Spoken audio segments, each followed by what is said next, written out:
और वहाँ मुझे भी संसद के दोनों सदनों में जाने का मौका मिला है।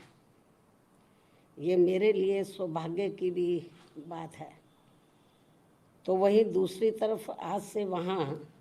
नवनिर्मित संसद भवन की भी शुरुआत की जा रही है, जिसका हमारी पार्टी दिल से स्वागत करती है। और आज इस नए संसद भवन में केंद्र सरकार द्वारा महिला आरक्षण बिल प्रस्तुत किया जाएगा। यह ऐसी मीडिया में काफ़ी आम चर्चा है, जिसके पक्ष में बीएसपी सहित अधिकांश पार्टियां भी अपना मत देंगी, ऐसी भी पूरी संभावना है। अन्य पार्टियों के बारे में भी ऐसी स्थिति में हमारी पार्टी को पूरी उम्मीद है कि चर्चा के बाद इस बार ये महिला आरक्षण बिल जरूर पास हो जाएगा, जो ये अभी तक लंबे अरसे से लटका हुआ था। और इस संदर्भ में मैंने अपनी पार्टी की ओर से एक बार नहीं बल्कि अनेकों बार संसद में ये कहा था कि हमारी पार्टी तो ये चाहती है कि देश की महिलाओं को लोकसभा व राज्य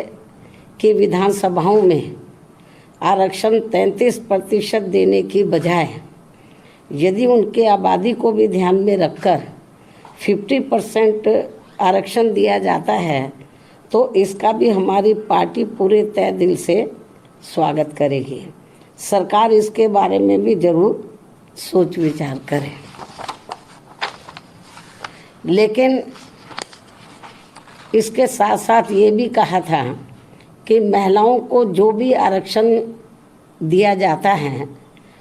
तो उसमें से एससी, एसटी व ओबीसी वर्गों की महिलाओं का आरक्षण का कोटा अलग से सुनिश्चित किया जाना चाहिए। अर्थात इन्हें यानी कि एससी व एसटी को अब तक मिल रहे कोटे में शामिल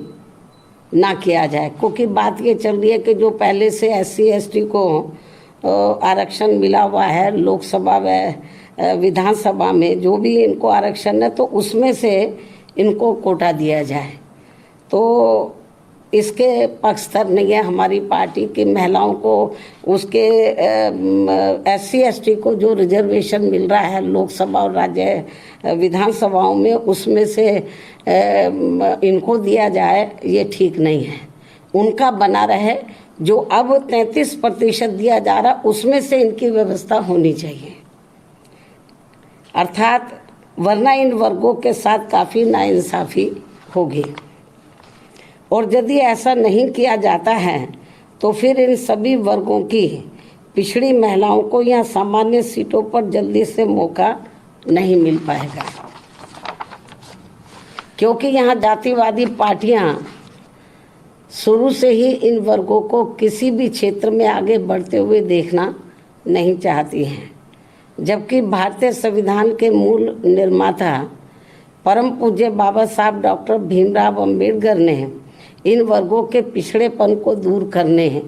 व इन्हें स्वाभिमान की जिंदगी बसर करने के लिए इन्हें सरकारी नौकरियों व राजनीति आदि में अलग से इसलिए आरक्षण देने की व्यवस्था की थी, क्योंकि इन वर्गों के लोग यहाँ सदियों से जातिवादी व्यवस्था के तहत शैक्षणिक, आर्थिक व सामाजिक क्षेत्र में काफ़ी ज़्यादा पिछड़े हुए थे, जो अभी भी पिछड़े हुए हैं। ऐसी स्थिति में हमारी पार्टी ये चाहती है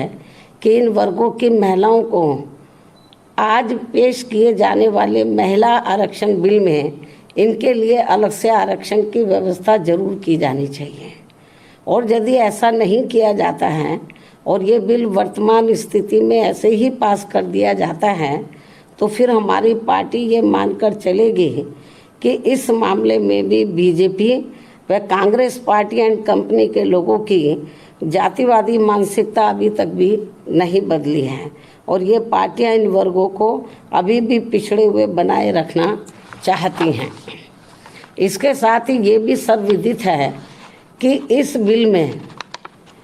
बिल में इनकी सीटें निर्धारित करने को लेकर जो भी मापदंड तय किए जाएंगे तथा सीटें आदि जो भी बढ़ाई जाएंगी, तो उसमें किसी भी प्रकार की राजनीति नहीं होनी चाहिए, अर्थात उसमें पूरी पारदर्शिता होनी चाहिए और ये बिल समय से भी लागू होना चाहिए। बीएसपी की ये पुरजोर मांग व सलाह भी है। इसके साथ ही हमारी पार्टी यहाँ ये भी कहना चाहती है कि यदि आज आ रहे महिला आरक्षण बिल में हमारी पार्टी की इन मांगों पर अमल नहीं किया जाता है, तो भी ऐसी स्थिति में हमारी पार्टी आज संसद में प्रस्तुत किए जाने वाले महिला आरक्षण बिल को फिर भी इसे समर्थन देगी व पास कराने में पूरी मदद करेगी, क्योंकि यहाँ सभी जाति व धर्मों की महिलाओं को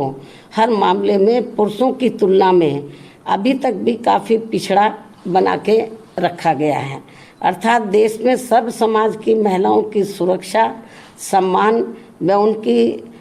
उनकी हालत में ज़रूरी सुधार लाने को लेकर बातें तो बहुत की जाती हैं, किंतु उन पर पूरी ईमानदारी व साफ नीयत से अमल करने की बजाय उनकी घोर अनदेखी करना तथा उन पर उसी आधे अधूरे मन से काम किया जाता है, जैसा कि संविधान के मानवीय एवं कल्याणकारी उद्देश्यों के साथ ही पहले एससी व एसटी और अब ओबीसी समाज के आरक्षण को निष्क्रिय व निष्प्रभावी बनाने का खिलवाड़ लगातार किया जा रहा है। और इन मामलों में कोई भी पार्टी किसी से कम नहीं है, बल्कि कोई पार्टी थोड़ा कम है तो कोई ज़्यादा है। अब मैं अंत में वर्तमान केंद्र की सरकार द्वारा आज लाए जा रहे महिला आरक्षण बिल का समर्थन करते हुए अपनी बात यही समाप्त करती हूँ। धन्यवाद।